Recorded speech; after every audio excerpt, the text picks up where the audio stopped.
हम आपको बताने जा रहे हैं कि मंदिर में रखा हुआ जल से भरा लोटा क्यों इतना महत्वपूर्ण होता है और उसे किस सही तरीके से उपयोग में लाना चाहिए। साथ ही हम आपको यह भी बताएंगे कि मंदिर में लोटा किस धातु का होना चाहिए। और कई लोग इन सभी बातों से अनजान होते हैं और वह अनजाने में कोई ना कोई ऐसी गलती कर देते हैं जिसकी वजह से उन्हें बाद में पछताना पड़ता है। इसलिए इस वीडियो में हम आपको बताएंगे कि इन गलतियों से कैसे बचे, क्योंकि इससे नुकसान हो सकता है। दोस्तों, पूजा घर में एक लोटा जल हमेशा सही तरीके से रखना चाहिए। घर में दीपक जलाना हमारे जीवन में बहुत महत्व रखता है, लेकिन क्या आप जानते हैं कि सही दीपक का चुनाव न करने से भी घर में परेशानियां हो सकती हैं।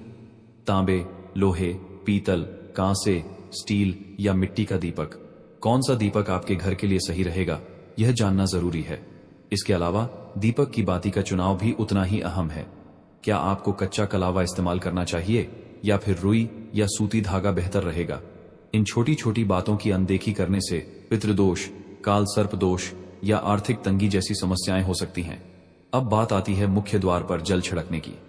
बहुत से लोग ये पूछते हैं कि इसे स्नान के बाद करना चाहिए या बिना स्नान के भी किया जा सकता है।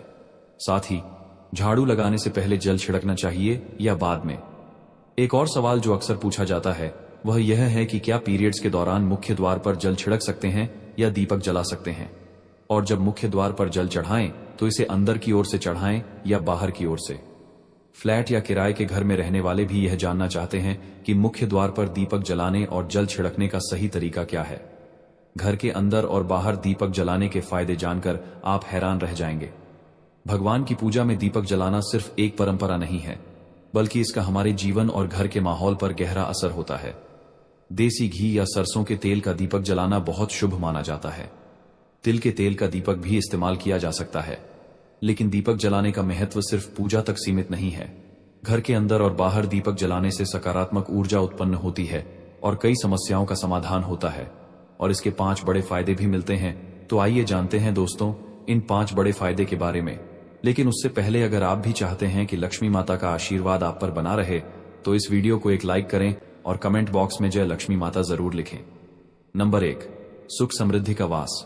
दोस्तों, भगवान के सामने दीपक जलाने से माता लक्ष्मी की कृपा हमेशा बनी रहती है। दीपक को सही दिशा में रखने से इसका असर और भी बढ़ जाता है। जैसे पूर्व दिशा में दीपक रखने से दीर्घायु का आशीर्वाद मिलता है और उत्तर दिशा में रखने से धन संपत्ति बढ़ती है। नंबर 2, अंधकार और नकारात्मक ऊर्जा का अंत। दोस्तों, घर में दीपक जलाने से सिर्फ रोशनी ही नहीं होती, बल्कि घर से नकारात्मक ऊर्जा भी दूर हो जाती है। जहां दीपक जलता है वहां एक खास सकारात्मक माहौल बनता है जो घर में सुख शांति लाने का काम करता है। नंबर 3, शुभ शक्तियों को आकर्षित करना। दोस्तों, सनातन धर्म के अनुसार जिस घर में सुबह और शाम दीपक जलता है वहां कभी अंधकार नहीं रहता। जलता हुआ दीपक शुभ शक्तियों को चुंबक की तरह अपनी ओर खींचता है। ऐसे घर में सुख, शांति और समृद्धि हमेशा बनी रहती है।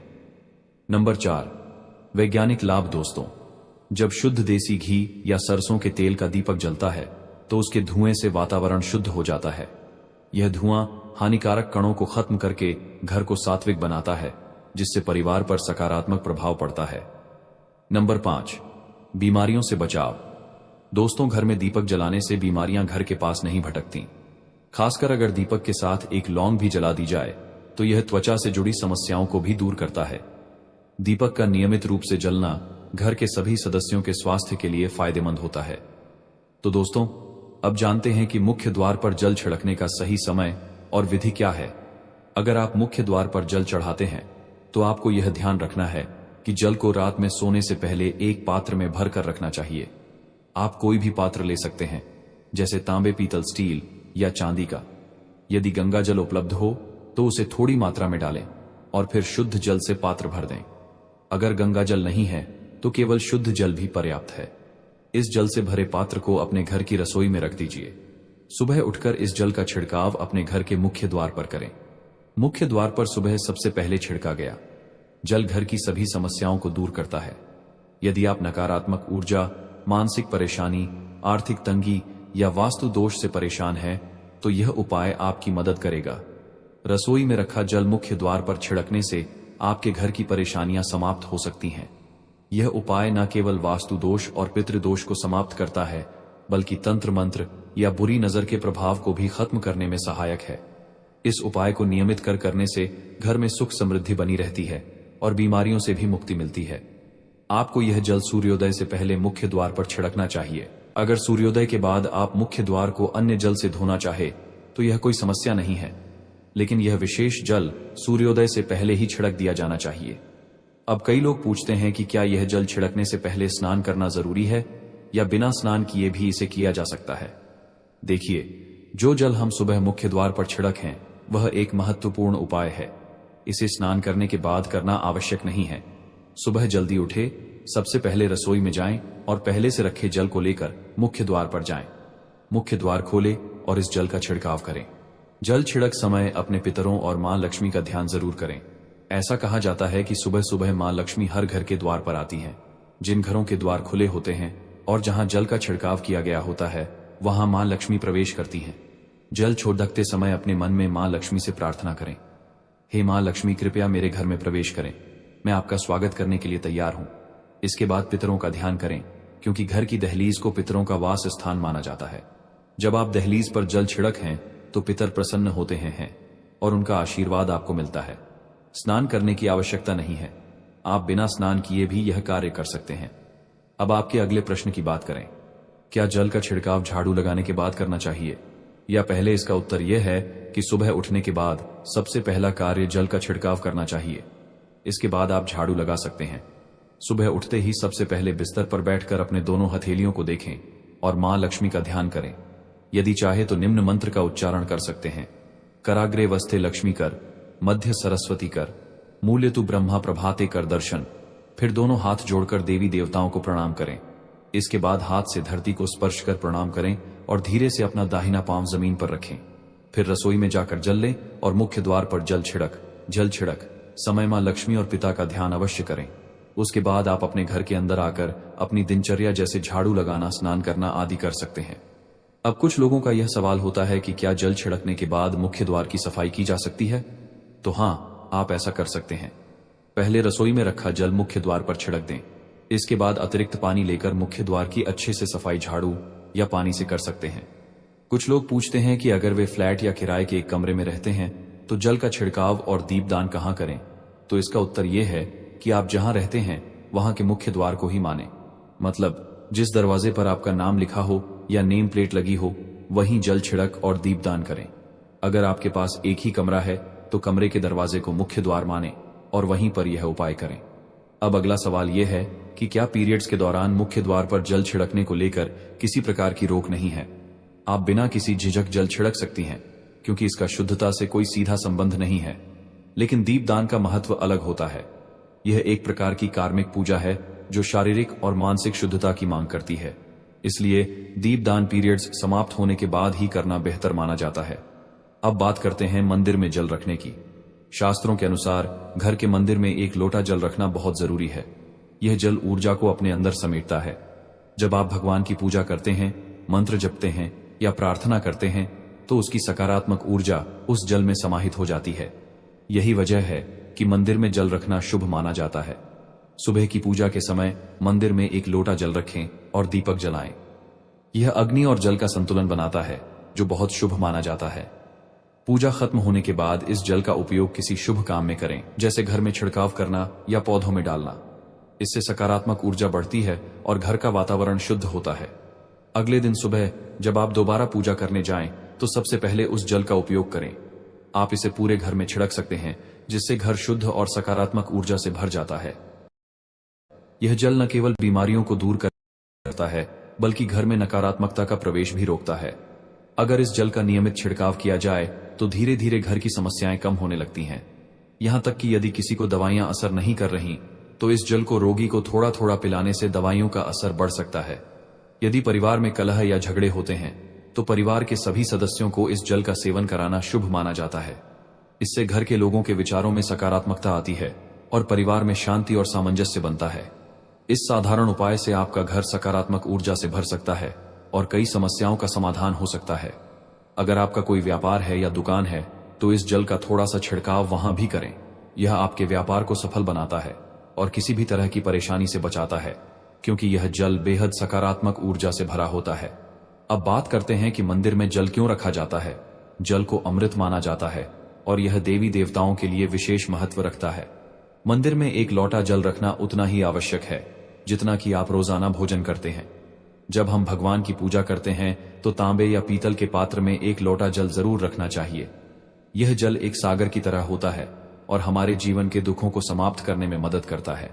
यदि कोई व्यक्ति भगवान को रोजाना भोजन नहीं कर सकता तो वह मंदिर में एक लोटा जल रख सकता है, जिससे उसकी पूजा पूरी होती है, ताकि भगवान इसे ग्रहण करें और यह जल रूपी प्रसाद अगले दिन सुबह आप प्रसाद समझकर ग्रहण करें। लेकिन याद रखें, मंदिर में रखा जल कभी भी तुलसी में अर्पित नहीं करना चाहिए, क्योंकि यह जल सभी देवी देवता ग्रहण करते हैं।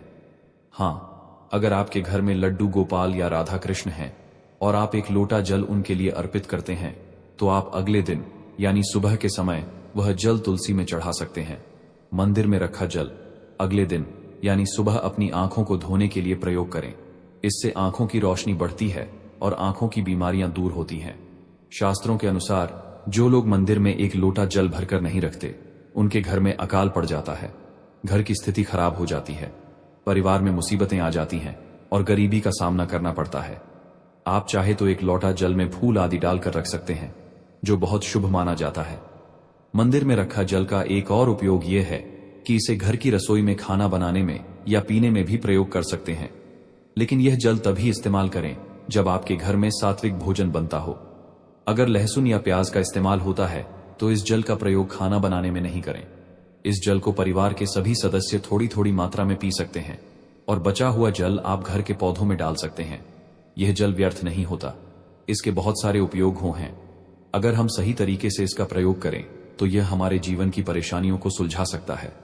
मंत्रों से अभिमंत्रित जल बहुत शक्तिशाली होता है और हमारे घर के मंदिर में रखा जल देवताओं का आशीर्वाद होता है, क्योंकि वह हमेशा देवताओं के पास होता है। इस जल में सभी सकारात्मक शक्तियां समाहित होती हैं और अगर हम इसका सही प्रयोग करें तो यह हमारे जीवन में सकारात्मक परिवर्तन ला सकता है।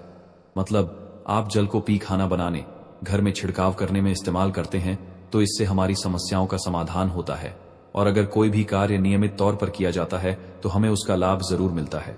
कभी कभी करेंगे तो उतना लाभ दिखाई नहीं देगा, लेकिन अगर आप नियम बना लें कि हर रोज उसी जल से घर में छिड़काव करना है, घर के हर व्यक्ति को थोड़ा थोड़ा पीने के लिए देना है, बचा हुआ जल पौधों में डालना है, दुकान पर छिड़कना है, व्यापारिक स्थल पर छिड़काव करना है, बच्चों की किताबों और तिजोरी में छिड़काव करना है, तो आपको निश्चित ही चमत्कार देखने को मिलेगा।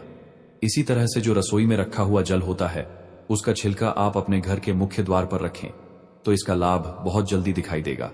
लेकिन इसे अपने रूटीन में शामिल करना होगा और प्रतिदिन नियम से यह कार्य करना होगा, तभी आपको लाभ मिलेगा।